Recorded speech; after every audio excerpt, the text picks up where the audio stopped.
কেমন আছেন বিএনপির চেয়ারপারসন খালেদা জিয়া? কবে নাগাদ ফিরবেন দেশে? এমন প্রশ্ন বারবার উঠছে জনমনে। দেশের সার্বিক পরিস্থিতি বিবেচনায় এ রাজনৈতিক অস্থিরতায় বেগম খালেদা জিয়ার শূন্যতা টের পাচ্ছে রাজনৈতিক অঙ্গন।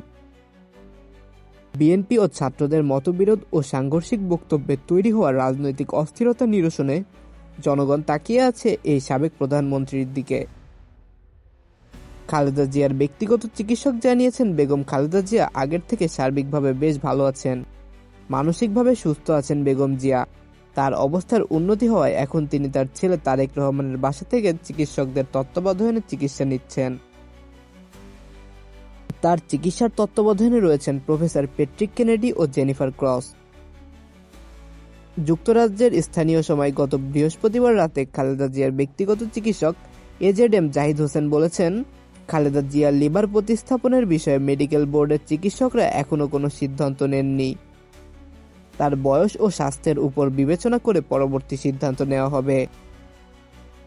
তবে বিএনপির সিনিয়র নেতাদের মধ্যে কয়েকজন নেতা জানিয়েছেন, বেগম খালেদা জিয়ার স্বাস্থ্যের আগে থেকে অনেক উন্নতি হয়েছে। তিনি আর একটু সুস্থ হলে অতি দ্রুত দেশে ফিরে আসবেন।